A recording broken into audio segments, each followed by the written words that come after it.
stuff. And maybe see Danny Glover doing a chicken walk around in his little love heart underpants. Well, maybe not.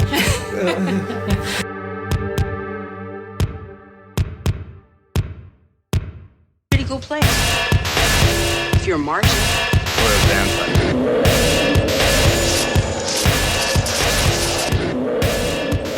Hello and welcome to another episode of Retro Rejects. On this week's episode we're going to be discussing Lethal Weapon movies. All of them, but not the TV show for some reason. Maybe the game. Did you know there was a game? No. And also the Always Sunny in Philadelphia. Oh yeah, the Always and Loaded Weapon. Yes, of course. Well, yeah, the Lethal Weapon franchise. Was it a big part of your childhood? It was indeed, yes, of course.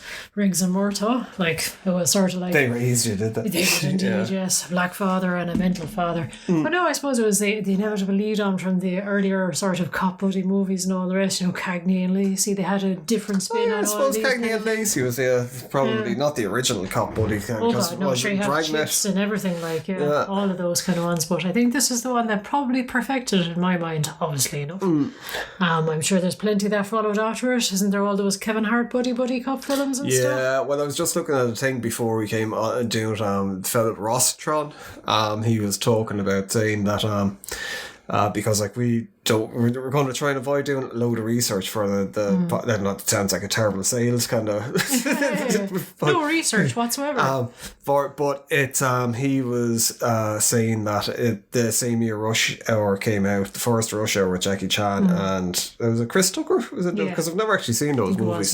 That was the same year that the last Lethal Weapon kind of movie came out, which I think was 1999, and that was probably the same year that The Matrix came out as well.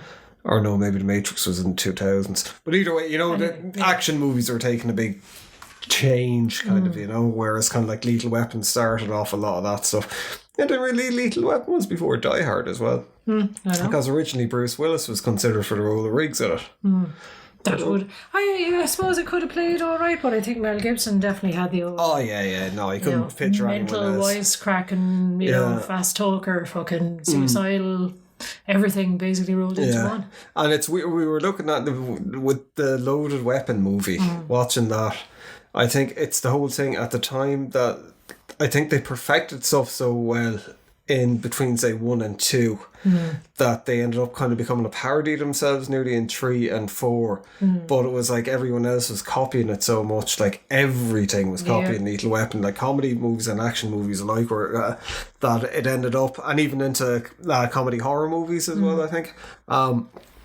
But it just became a cliche, you know. It was nearly a victim of its own success, but I think because of like the cast in it, and I mean the entire cast, I don't think there's a weak member out of any of the cast at all in any of the films, that they were all so likeable and it held it together. Yeah, you know, over the whole thing. Absolutely, yeah. But I mean, you know, sort of, there are plenty of other films, other TV shows, all the rest that would have done that whole trope. But like you said, I think Lethal Weapon were sort of the pinnacle of all that sort of, you know, one cop is a straight-laced, you know, kind family man, and the other's my God, wild card. And they just got it because, like, I mean, even the thing with the first one, I don't think it wasn't corny, you know, even with it, like, it wasn't that thing where it's like, and Murtaugh didn't come across that straight-laced. He was just like an older cop and Riggs did come across as, well, he is mentally unhinged because his wife is after dying, you know. Yeah, well, being murdered more so than dying as well. Yeah, well, he didn't read it until part 2. Yes, of course. But yeah, so, like, I mean, you can understand it, you know, and he actually, in fairness, like, I mean, for the time as well, he kind of... And considering all the stuff that Mel Gibson has been dragged through as well, like, you know, and being a cause of and a part of, he actually, I thought, played a very good kind of portrayal of somebody who was just absolutely mad with grief. He's like, when you take all the controversy around Mel Gibson, and I think it's probably after dying down a lot over it, there's probably a whole generation that have no idea who Mel Gibson is really as well. But it's, you take all that stuff away from it. He was a great actor. I think it's the same that happens with a lot of actors when they get really, really big. They're being hired to play themselves in roles, so that kind of ended up happening with him. But he was a brilliant actor, like, he's fantastic, really, really good director as well. And because I probably forget, but he's apparently, like, Richard Donner died a few years ago, and they were in talks of doing Lethal Weapon 5 at that stage. Apparently it's back on. They're meant to start filming it this year, but imagine with the strikes and all that, that'll be delayed now. But Mel Gibson is apparently directing it with all the cast coming back for like the finale. Well, I mean, kind of Passion of the Christ and Apocalypto and all that kind of stuff under his belt. He's a great director, like Braveheart. Like people forget what Braveheart. Like I mean, Mel Gibson was loved by everyone at once. Like I mean, we saw the Passion of the Christ in a cinema. Basically, an almost empty cinema in a matinee show, and during the week, midday kind of thing. Yeah, and it was a pile of old pensioners and us. Yeah. And that was it. And I think there was 2 other like younger people that are cackling away at it as well. Yeah, well we were laughing away at it as well because a lot of, well, I think it's quite a funny film anyway as well, but it's like the reaction from the pensioners that were in like, it. oh Lord, poor Jesus, Jesus, look at him poor getting fella, whipped. leave him alone. Stop at him, Jesus, he's back, he's in ribbons, lads. And it was actually quite funny going into the cinema. You go into the foyer to buy the snacks, and the counter for the snacks, there's just a whole load of walking canes were hanging on it. You're just like, what's going on here? So but that was quite hilarious. But people forget what that fit. Like I mean, it got a lot of I don't know. It was probably one of the biggest selling movies at the time. Because it seemed to stay in the cinema for fucking ever as well. That's it. But it's like it got a lot of criticism for it's a gore fest and stuff, and it's like, well, it's kind of meant to be. That's I know, the whole like, point of it. Like. You know, the whole thing, Jesus died for your sins. How do you think he died? Yeah. He didn't just decide to die. It was like a very unpleasant death, if you're to believe the Bible or believe whatever. I quite like Satan in it actually as well. The depiction of Satan, I it thought was an unusual depiction, I think. I think it's a very probably modern depiction of Satan. That'd be modern nowadays. Whereas kind of Satan is kind of what's the word? Kind of ambiguous, sexual, you know, and kind of thing. Well, I can't think of the word. Androgynous, that's so. Which I thought was very good because a lot of times, even like with Martin Scorsese's portrayal of Satan, although guaranteed it was just like a wall of flames going, "Hey you," in Last Temptation of Christ. But a lot of kind of, you know, especially coming out of the 90s, it was like red fella with horns. Yeah, look at he's got like furry little trotters and stuff like that, and a pointy beard. Yeah, you know, whereas kind of like that was like, that's kind of cool. Yeah, you could see that in Satan. But anyway, back to Lethal Weapon. Oh yeah, Lethal Weapon, yeah. Yes, exactly. Riggs died for his sins. Yes. Apparently in the original version he died at the end. He sacrificed himself to save Murtaugh and the family. The original version is apparently a lot darker, which seems to be the case with a lot of stuff in the 80s. They kind of go, Jesus, tone it down a bit there now, lads. But like, I mean, that's the whole thing is, you know, dying for your sins and all the rest. He was out to sort of like, right, I need to do some good in the world, and I kind of don't care if I get killed in the meantime. It almost actually welcomed the sweet release of death. Yeah, but but like, I mean, the thing, Lethal Weapon, that was kind of like, he was the lethal weapon in it. And like, I mean, that kind of... And now it gets criticised. Well, I've seen some people criticising it, saying kind of like, oh, well, it turns into kind of like a comedy thing in like 3 and 4, and the action, like the action is still good. Oh, yeah. But like, you have to remember, Mel Gibson is fucking getting on at that stage, and so is Danny Glover. And it's even, say, in the kind of the world of the thing, they're not going to be doing... Yeah. Like Mel Gibson, like even in like 4 and even in parts 3, he's getting the shit kicked out of him, whereas in 1 and 2, he would have been the dangerous... That's what happens. Exactly. And, you know, get old and you're not quite the lethal weapon anymore. It'd be like totally unbelievable if like Jet Li's character in 4. I love Jet Li. Well, I used to. I haven't seen him in a lot of stuff lately. I don't know why. Why is that, Laura? I don't know. Maybe you're just not looking at the right films then. Clearly. But like poor Jet Li, and like like Jet Li was a force to be contended. It was like they did that superhero thing where it's like, oh well, one of us can't take him on. It'll have to be the two of us. Whereas before. It was like, you know, like in the first when Mel Gibson is fighting Joshua at the end of it and he beats him. Yeah, just like, Yeah. And then in 2, it's the same kind of like he's fight, you know, and he's the one where Murtaugh, I think fucking, this will sound really, really weird. I think Danny Glover was fucking fairly ripped. For his age as well in those movies. When you see him, and even in 4. Yeah. When he's running around doing the chicken dance, he's fucking... And the thing is, that's why I kept commenting this throughout the films, because you know, sort of when you go back watching something, he was a big guy. He was like head really, and shoulders really big, above most of the crowd in any crowd scenes or anything like that. And I was just like, Jesus, he is tall as fuck and he is broad as fuck.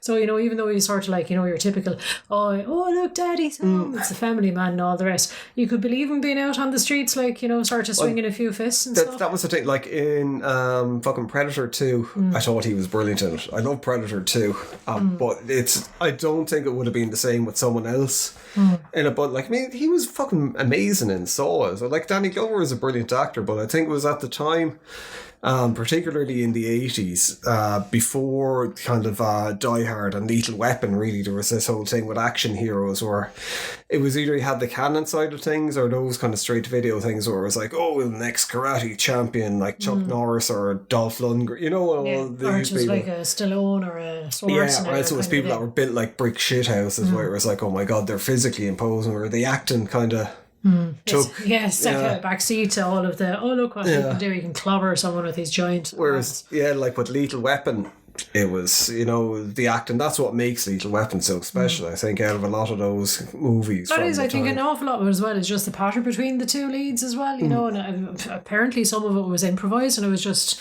Mel Gibson would just throw out a line and people would just react back to him kind of thing, but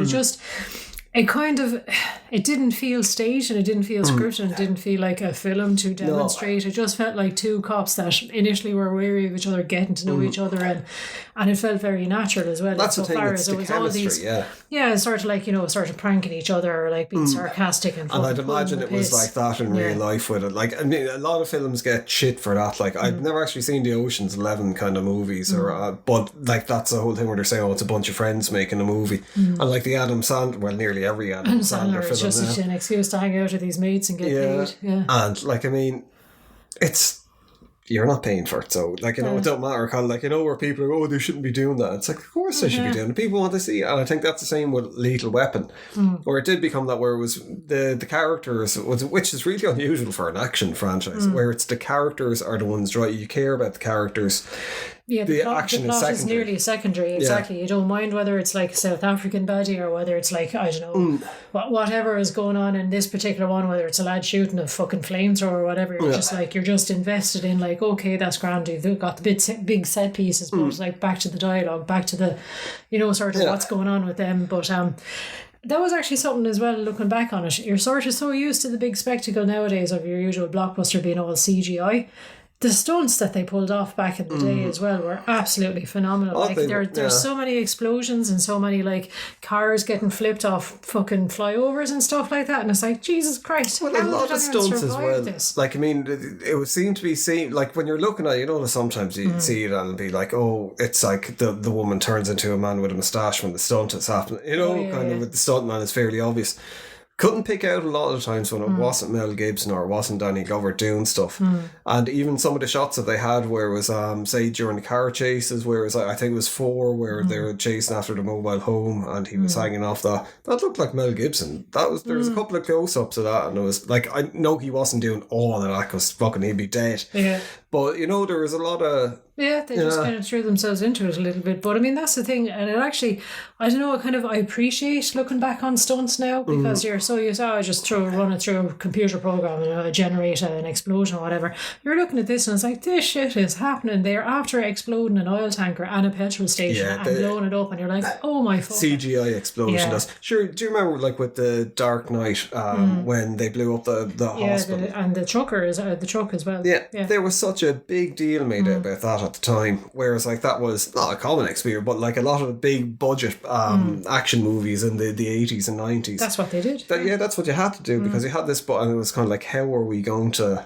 Yeah, and there was like that's the thing. There's the whole science and the whole industry behind it as well. Like where the making of nowadays would be very boring because like, oh, I just sat in front of my laptop and I added in like a load of computer generated stuff. Whereas back in the day, it was like, well, we looked at the physics of it and then we got the fastest car we could and we set explosions to go off here and we had a couple of squabs here and this thing here and there's blood squirting out from an actor's sleeve because they've got a tube run down it or something like that. You don't get that nowadays. No, and as well, I think we don't really look at it because you hate Tom Cruise. But the Mission Impossible movies, although I don't like the Mission Impossible movies, I find them quite boring. And it does seem to be a thing with them. I don't know, could be wrong because I haven't looked at it on even since part 2, but that they sell it on, oh, Tom Cruise did his own stunts for this one, and they'd have like that one spectacle kind of a thing with it. But like you look at something like Fast and the Furious, where it's quite obviously CGI, and you know, you don't. It's there's no kind of impact to it. And there's no sense of actual peril or anything like that. Whereas you're looking at this and you're leaning back in the screen going, Jesus Christ. Well, do you remember with Lethal Weapon one when it came out? There was like it used to be a thing. I don't know what it was like in other countries, but in Ireland there was a whole thing where they used to show the making of movies quite a lot as a promotion to sell the movie, and it was like. The people just seem to be really into stunts and magic and stuff because people knew magic wasn't fucking real, but it was just like nice this to see thing. the behind the scenes. But you know, it was always like someone trying to outdo someone. It was like that with stunts. Like it wasn't the jump with Riggs with the guy that was going to jump off the roof. Yeah, it was a tandem jump or something. It was like one of the most. It hadn't been done before, I think, and it was like an extremely dangerous stunt to do. But then they outdid that on the next one. You know, there was a higher jump, but you know that they kept doing where there was real dangerous stuff like getting killed, and like it still happens today, but like in the 80s, fucking hell, it was like nearly every second movie you'd hear about someone getting either badly hurt injured, or killed. That's it. And it just seemed to be like, oh well, you know, that's what a stuntman does. They get like every bone in their body broken and sometimes set on fire. But that's what you didn't want them getting hurt, but you know, it was like you could appreciate people pushing. The effort, absolutely, and the kind of the precision and the technicality and the planning behind it. You kind of go, oh my god, the amount of effort involved in that for something that's like 30 seconds on screen. You know? Whereas you look at a Marvel thing now, you know, it's a green screen thing with someone on wires just jumping around and kind of going. And there's too much as well. You don't actually appreciate when the action happens then because it's just all blur all the time of whatever the shit is going on. Like I can't picture going back that way. Although there's plenty of straight to video things or kind of smaller releases that. Because they don't have the budget. Road effects, and it seems to be that weird thing because it seems to be CGI. To get good CGI is very expensive and time consuming now as well because people want to have remember fucking Matrix Reloaded when they did it where the Agent Smith fight in the park where it's like you will never, it's seamless. I remember even looking at it in the cinema going, this is not seamless. Like it's PlayStation 2 graphics. But it was the thing, and like I mean, there was some fucking like as much. Well, they're not maligned, but people say 3 and 4 aren't as good. I always really liked 3. 3 was my favorite for a long time. Looking at them now, kind of having not looked at them in a long time, like it would fall into 1 and 2. I used to hate 2 when I was a child. Really? I fucking never liked. I don't know why. I just didn't like it. It seemed boring or something like that. 3 seemed really funny, and 4 I quite liked when it came out as well. But it was just a thing because you like the characters at that stage. You're kind of invested in it. You know what the movies are going to be. It's you know it's hard to go kind of wrong with That's it. I know because the character, even all the sort of the supporting cast of characters are all well established. I mean, you've got Murtaugh's family as well. You know, you've got the daughters, you've got the son, you've got the wife, and you know how they're going to act. You've got like Joe Pesci's character, you know, sort of Leo Getz, and you know you're just waiting for the comedic sort of relief to pop up. You know what the captain's going to be like, and you know what the villains are probably going to be like as well. They're going to be a certain kind of I suppose a level of villain in any of the Lethal Weapons. It's not going to be your average sort of street thug, shall we say. So it's going to be international espionage or something. As well, it's not like, I mean, say even with like, say when they killed Jet Li's character, like I mean the whole thing with Jet Li's character was like he was a really dangerous fucking kind of like fighter 101, but it was that kind of thing, well he's not too fucking kind of like lethal against a rebar going through, he's fucking going through him and getting drowned, you know. And it was the same with like the guy in 3 where he gets shot, and then fucking like the big fight at the end with like in 2 with Riggs with I can't remember the bad guy's name in it, but with him like that one-on-one fight and Riggs had the knife stuck in him, you know. It was, and then he kills him by dropping a fucking container basically on him. And then the bad guy from remember he was a bad guy in fucking Bill and Ted's Bogus Journey. Oh, vaguely, he was the bad guy, and he was like diplomatic immunity, and then fucking Murtaugh just bang. That's what I mean. You're laughing as well. But that's the thing is like you're just after nearly murdering. You think he's after murdering your friend. He's like, I've got diplomatic immunity. You can't shoot me. He's like, the fuck, I can't. Do you know? I went looking up the diplomatic immunity thing because I was thinking surely it can't be. Maybe it's just for fucking kind of things like if you broke a law that you didn't realise. Like so, say if you were in a country that you weren't meant to be drinking alcohol and you accidentally drank it, you know. But no, it can only be revoked by the country.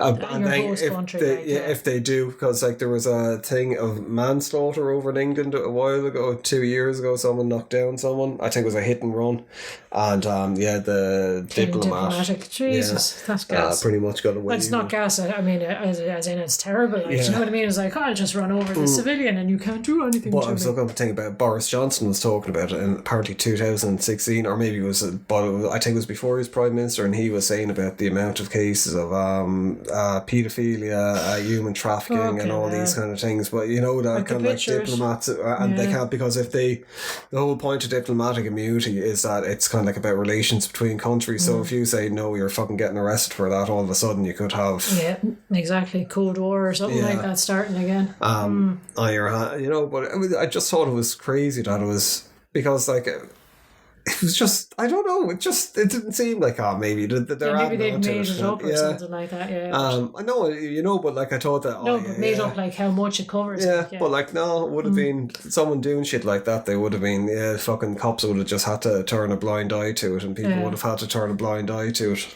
And that's the thing as well. I suppose kind of Lethal Weapon, for as much as it's just an action film, if you know what I mean, or just a buddy cop film and all the rest, they didn't actually shy away from like certain commentary as well. I mean, there was a South African commentary about, you know, sort of Murtaugh going in and like, I want to emigrate to like South Africa. And they're like, but you're black. And it's, you know, all of it. And in the fourth one then as well, the reason he wants to help out the immigrants is because like, well, they're on slave ships essentially. I wish somebody would have done that for my end. So they kind of, there's always this social commentary going on that doesn't feel like it's not rubbed in your face. It doesn't feel like it's like, I mean, even in the first genuine, one, there was a poster. I remember seeing it when they go into Murtaugh's house, where it was like free South Africa, or something about end apartheid and South. You know, there was something like that. So, like, I mean, people nowadays looking back, you know, people that weren't around back then, like, it was fucking a massive thing where like the majority of the world was like, I can't believe this shit is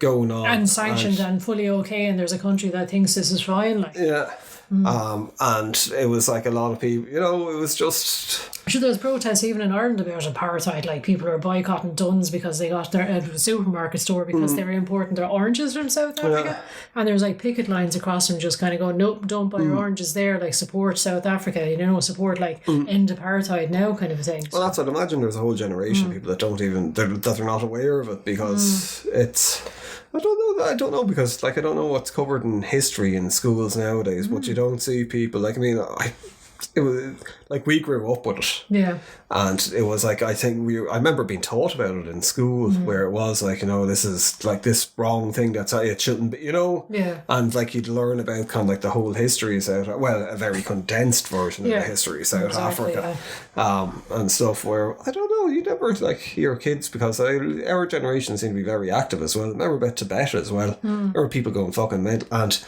when we were in college, there was a thing in East Timor.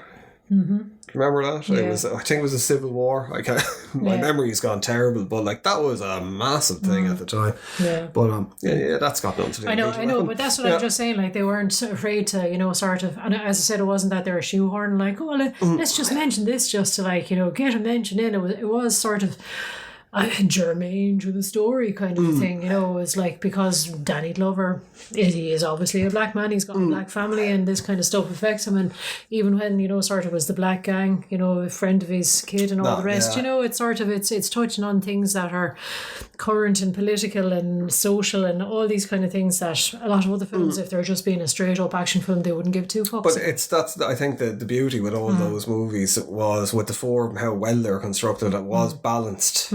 Well, you never felt it, you know. That I think maybe in part 3, the whole kind of thing with Riggs or Murtaugh when he was going through the whole deal with the debt was a bit kind of washed over. Where it was more focus on Riggs going off with Rene Russo's character, which I think is actually a very, like, you could see him learning as the series went on.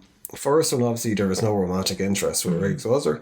I'm not sure if there was. No, I don't think there was. And then in 2, you had Patsy Kensit character, who really, it was like we were laughing at it because it was that whole thing where it's like, they spent a day with each other. And Yeah, and then he was I like love you. devastated. Yeah, Yeah. I spend the rest of my life with you. I killed the woman I love, and it's like you've known her for 20 minutes. Yeah, Calm and down even in there. part 3, it was like I think it was over like it was definitely less than a week anyway. They were with each other, and it was kind of like, oh honey, and and all of this. Yeah, exactly. Especially for those kind of characters as well that are kind of hard boiled and they'd be very much like, no, don't talk about your feelings kind of thing, or don't admit it. And all of a sudden they're being very open and vulnerable. And Yeah, and you don't have that so much anymore in kind of movies, I think. Well, maybe you do. I don't know. Maybe we're just looking at the wrong movies where they don't have it condensed into that, or there has to be some kind of history or some kind of like what they did in Speed. This fucking traumatic event that kind of brings binds people together. Yeah. Whereas, it was just. But at the same point, you kind of went, you know what they're doing. They're like, oh look, they have to. Yeah. But like Rene Russo's character, I thought it was they learned from kind of Patsy Kensett's character, where it was like she was quite obviously not the type of woman that Riggs would ever go for,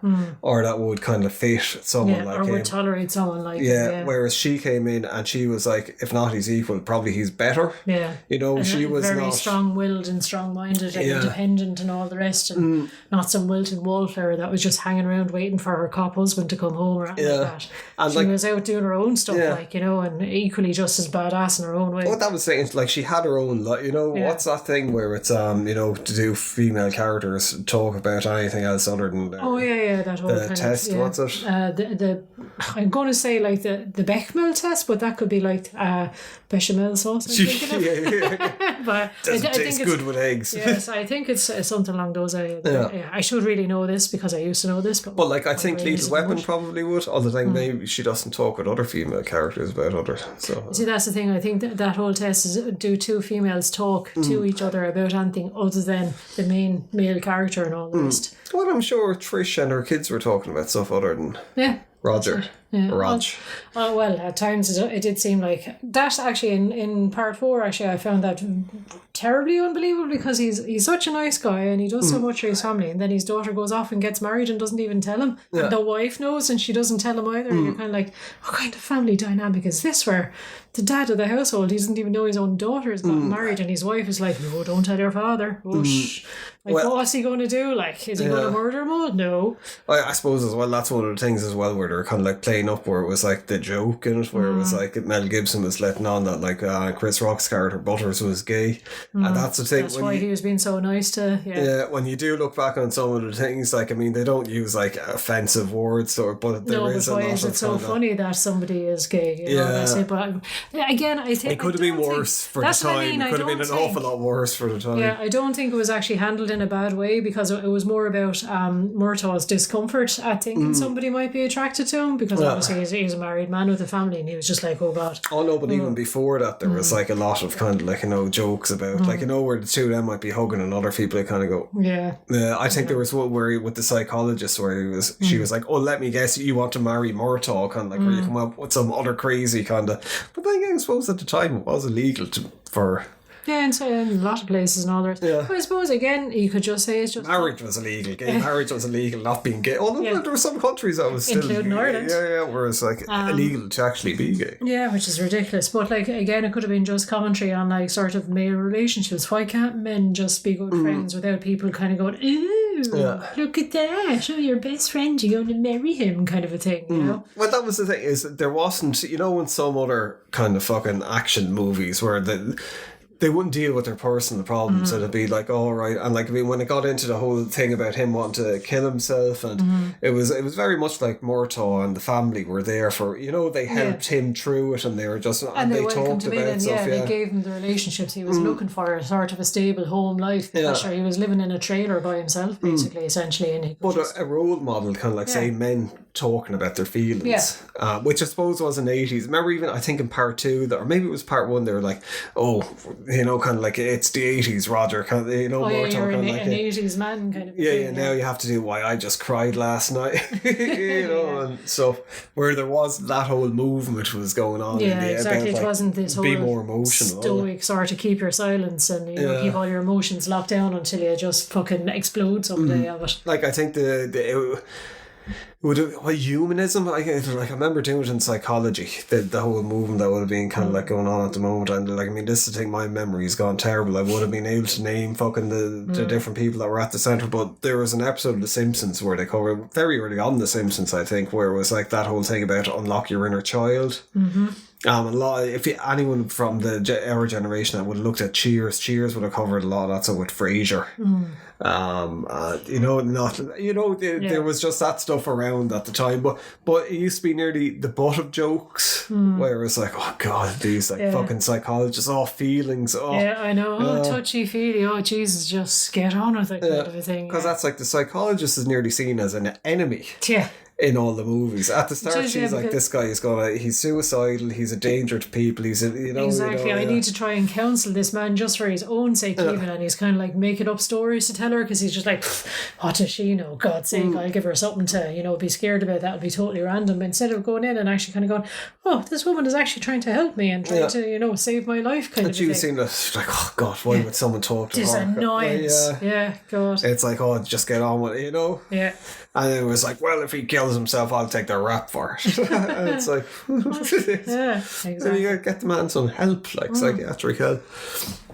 But yeah, I mean, that's again the whole sort of showing the actual male bond and all that kind of stuff with the whole, this is the bullet that I keep to kill myself with, and I have to stop myself every morning from eating this bullet. And it's just nice having the sort of, seeing it develop enough that like Murtaugh eventually, he gives him the bullet and he's like, well, look, thanks very much, and you kind of saved me, man.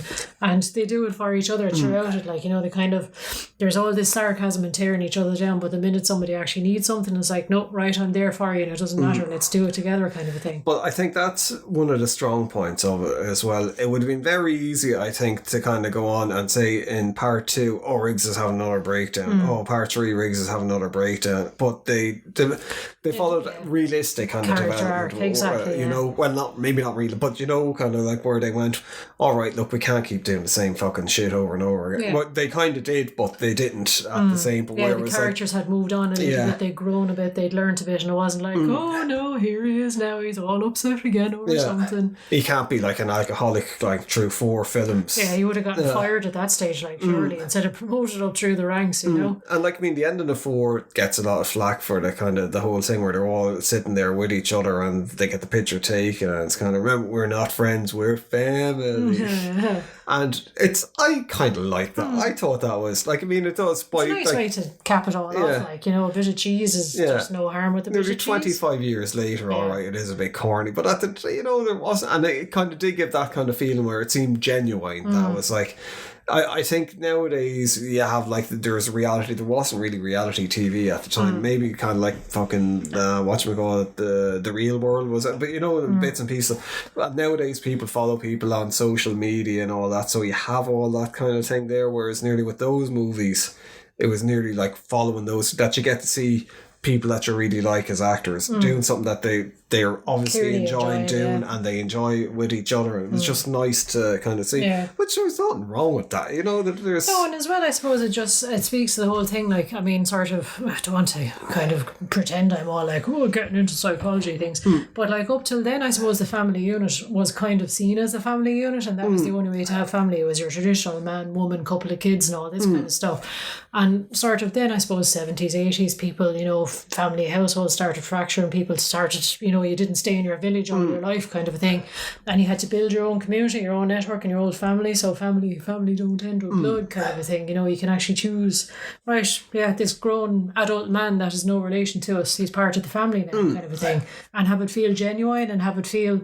nice, if you know what I mean, and not like, I don't know, kind of like pitiful or anything like that. And I suppose that's just what I'm saying, is sort of, I think that was becoming a lot more commonplace in the 80s as well. Whereas, well, there's what you had in like going into the 90s, most movies. It was seen like, it was like with comic books. For a comic book to be seen as good or worthy, it had to be really dark. Yeah. A lot of times it just got like ridiculously dark where it didn't need to the point of being cruel. Yeah. Now, I suppose we were teenagers at that stage, so I think when you're a teenager, when you see that kind of, you have a limited understanding of stuff, so you kind of see, and you kind of go, oh, then it must be. And you had stuff like Reservoir Dogs as well come along. So, there was a lot changing. So I think those movies, it's easy to look at them and kind of go, oh, you know, when you're that age or whatever. But it's, I think you have to kind of go, there's nothing wrong with things being nice. Yeah, exactly. Because that's the thing. It wasn't.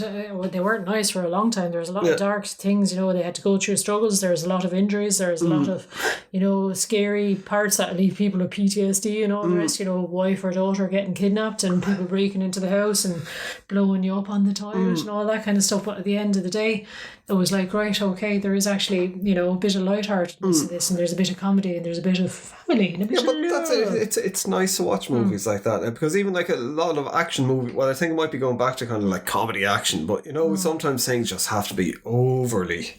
So that's it. I know it's very serious and very dramatic and very painful to watch. Yeah, like we were looking at Schitt's Creek at the moment, and it's one of the reasons why I really like that. I think they get that. Like, I never liked Parks and Recreations because it's always too schmaltzy. It was a bit too saccharine, I think. Yeah. Whereas with Schitt's Creek, it's like they got that.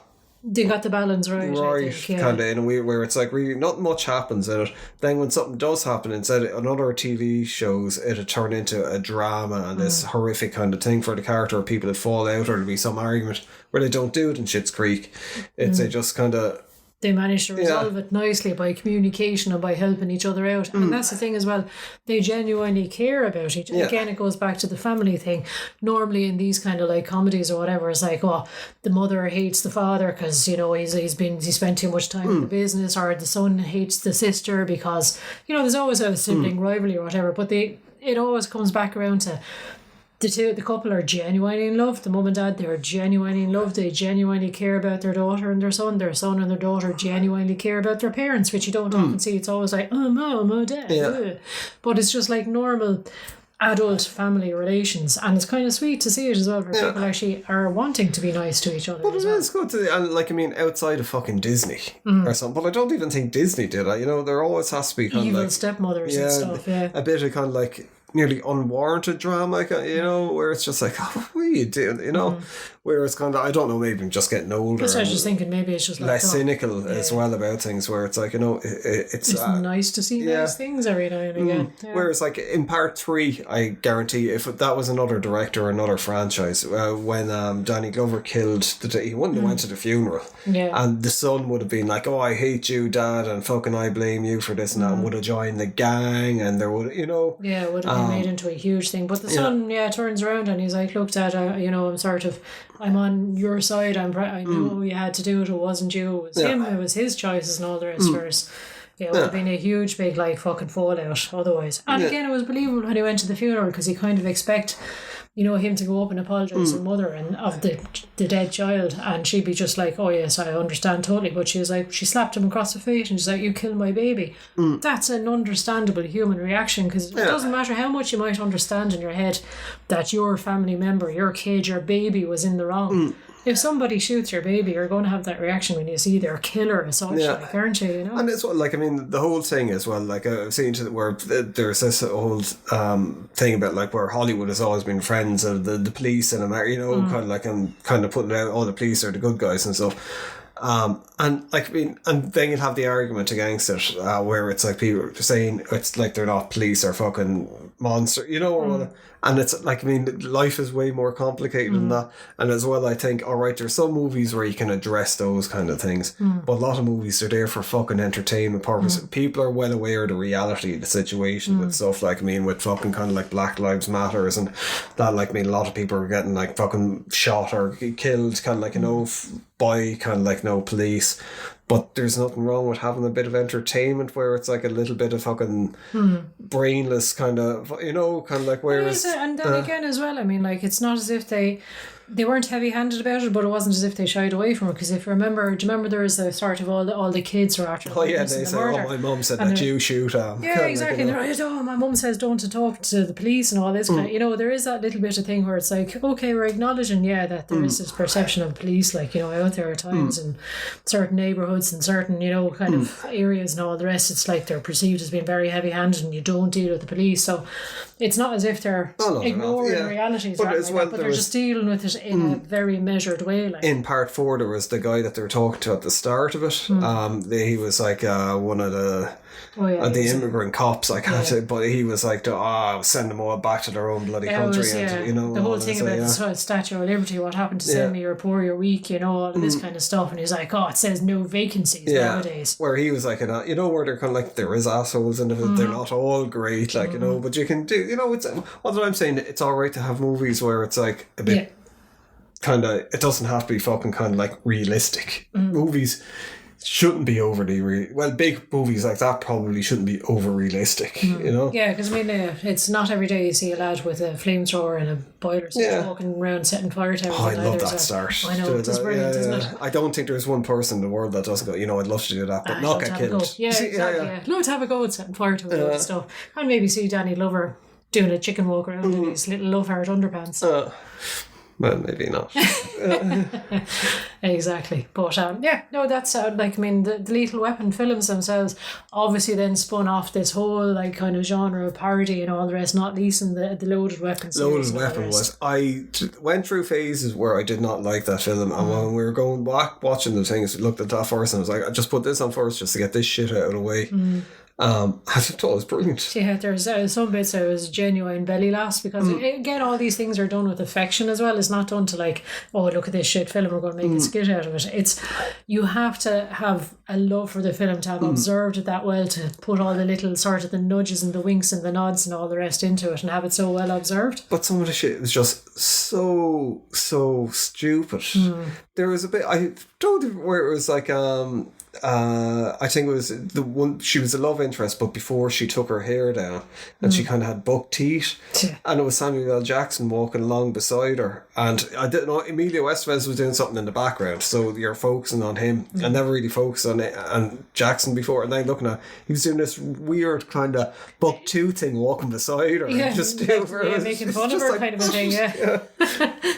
But there's all these little things, and those kind of films are always brilliant for those, all of these sort of pastiches or parodies or whatever. There's so many things going on in the background that occasionally on your second or third watch you go, geez, I never noticed that fucking thing going on in the background. You're hysterically laughing at it then as well because of it. Well, William Shatner was fucking brilliant in it as well. The amount of people that were in it, like Bruce Willis was in it as well, Payne, kind of like doing his Die Hard kind of thing and all that. Dennis Leary. Yeah. I totally forgot Dennis Leary was in it, and he was only there for a couple of seconds, but it was just, I think it would have been just when Dennis Leary would have been on the rise from MTV when he was doing something. Yeah, exactly. But yeah, who else was in it? I don't know. There's tons of people showed up for it, obviously not because they always do, but I mean, they're just so over exaggerated at times you can't help but laugh. Like, you know, the whole thing with doing the sort of like, oh, I get very nervous when I shoot, and you know, sort of getting the shakes and his whole face starts shaking and all this kind of stuff. I was fucking wetting myself laughing. But that was spot on with fucking Danny Glover, kind of like the way that they had the movement down. That's it. Obviously over exaggerated because Danny Glover would have the little lip tremble or whatever, the little shake, and this is just like fucking all out, like, you know, convulsions and, you know, drool dribbling down his cheek and all this kind of stuff. But yeah, it's just, I love those kind of films too. We can't talk about Lethal Weapon without Always Sunny with their Lethal Weapon 5 and 6. Yeah. And I don't know, I think, did they take it down off Netflix I'm not sure, because of the blackface? Go and have a look, but again, it's this whole ridiculousness as well. I don't understand why we take this down because it's offensive, because there's blackface, and it's like, look at the context. Why are they doing the blackface? It's not to be offensive or anything like that. It's to demonstrate how ridiculous it is. Yeah, and they're saying that it is offensive, that they shouldn't be doing it, but not in the kind of, you know, it's like, I can understand kind of like the whole history of it with minstrels and all that kind of. Yeah, I know, but still, like, I mean, that's part of the point, which is like, is that they're horrified by Mac doing blackface. They're like, oh my god, you can't seriously be doing this. As well, wasn't there a whole thing in that episode as well where it was like when they were talking about like, I mean, Always Sunny used to be, I think, a little bit more political, where they kind of threw, but it was where they threw up the whole thing about Othello, the whereas kind of like it was blackface in the Othello movie, but yet that scene is art still kind of, so why can't Exactly. this was in the actual where is episode the line they were kind of having that. drawn kind of a thing. Yeah, Exactly. where they're like, no, there's a fucking difference between that and kind of like, you know, you putting on blackface pretending to be. Yeah, to be Murtaugh or whatever. But even then, it was so well observed as well. Like, you know, the sort of the moustache and the terrible blackface, and Dennis doing like Riggs and pretending to be all mad, and you know. It was just looking at fucking part 2 when you look at Dennis doing it. His impersonation was Spot fucking on. brilliant. Like, Yeah, very good, excellent altogether. And like Danny DeVito's horrible characters in it, because there's always like a really uncomfortable like sex scene in it as well, where they linger a bit too long, or it's like there's a naked arse or something. Like, I don't Well, I need to think be with seeing part this. 1, it just starts off with like fucking Mel Gibson's arse when they have him in his. And he's, thing, yeah, I know that, and God, so, and it is just, but they have even all sort of the musical notes down to a T, because they keep on doing, you know, that the sax, saxophone, yeah. the 3 notes, like. But it is. I actually think it is the missing Lethal Weapon 5 that is canon in my head. Well, so it is. if they do make Lethal Weapon 5, they have to get them in it in some way, they'll have just to kind of. and even in the background character, or as a Joe Pesci type character, you could see Charlie Day doing that very well. You know, But you know that they have to do some kind of, other than getting maybe Mel Gibson. it would be just like Yeah, and maybe they wouldn't want to be, but I don't know. But yeah, that would actually be a very good crossover, wouldn't it? I'd like to see that. Dee could be the love interest. Yeah, shut up, Bird. But yeah, Lethal Weapon as a franchise, I think it's the weird, because the first 2 they are really good. The first one is a classic. Second one, a lot of people say is the best sequel to an action movie of all time. Which I don't really know. Kind of like 3 and 4, then people are like, they're all right. I think that's I pretty enjoy much. them, I know. They're yeah. good. Like, They are it's, excellent. It is, and the TV show. We didn't actually get time to look at the TV show, and I'm kind of glad we didn't, because it got cancelled after 3 seasons. Yeah. The guy, apparently there was issues between the guy who was playing Riggs, and Damon Wayans, or is it Damon Wayans or Marlon Wayans? I don't know. It was one of the Wayans brothers plays Murtaugh in it. But they had a fight, so they got rid of your man. But they just killed Riggs at season 2, because I thought Sean Scott Williams came in as Riggs, but he comes in as a different character. So it's just like, what are you doing? know, Like, you're just ruining just it, kill yeah. the show kind of Yeah. thing. But apparently, depending on who you talk to, some people seem to say that it's very good, and other people say it's like massive piece of shit. Same as hunting, really, I suppose. But yeah. What do you think of it as an overall franchise? We're back. We're bad. You're black. I'm bad. I think it's fantastic, obviously enough. It's just something that you can just sit down and throw on time and time again, and you'll never actually get sick of it. It's aged very well, Yeah. actually, isn't that's one thing that we didn't kind of comment on, kind of like how well it's aged. That's it, I know, because a lot of action from the 80s, it is either cringy, or it's, you know, the acting is terrible, it's shonky, or the stunts are terrible. But this, you can sit down and kind of, everything is nicely polished, and it's just, you know, the dialogue is fairly sparkling and witty still as well. You know, it's, you kind of look at it and you find yourself smiling at the jokes, or smiling at people taking the piss out of each other down the precinct. Even I think it's this whole thing why a lot of those movies hold up as well. It's like the pre-CGI fucking stuff, where it's like you look can't at some pinpoint things, it to like, oh, that's early 2000 CGI. Like, it's just like bad, you know. Like, I mean, this is the thing, I understand people are on budgets and things, but there's smarter ways of doing things. And even like, we probably covered at some stage, I was just looking at a thing about Francis Ford Coppola's Dracula. I think it was the first time I came across Mike Mignola's work, and I didn't even realise was that there was a comic book version of it years ago, drawn by Mike Mignola. And but they were talking about how Coppola shot Dracula at the time, where he wanted to use techniques that were used earlier on in cinema and bring him into it. And like, I mean, it's, when you look at some of the stuff in it, you kind of go, that's fucking mental. I didn't realise that they were techniques that were used like in the late 1800s and early 1900s, just used in a modern kind of thing. That still holds up. That's going to hold up forever, that movie. Because it's not going to be dated to a particular time. Yeah, That's whereas what it you is. look at something like Dracula Untold, you know, and you kind of go, all right, it dates. I remember fucking, what was the thing with Hugh Jackman in it? Van Helsing. Van Helsing, Yeah, that was like, it, I mean, yeah. that dated within about 2 years. And Yeah, it's a I shame think because it was could be dated a when it even came out. yeah, that could have been a Jesus. really, really good movie. Like, Hugh Jackman was fucking, at the time, kind of like, even, well, I suppose Hugh Jackman has never really had a dip in kind of Yeah, the it just people seems to like be, him. Yeah. But, yeah, Lethal Weapon, yeah. Yeah, exactly. I'm too old for this shit. Well, Jess, thank you for listening. Yeah, follow us on our social media, which will be the Retro Rejects on Instagram. And we should have more stuff coming up soon. Yes, next week. exactly.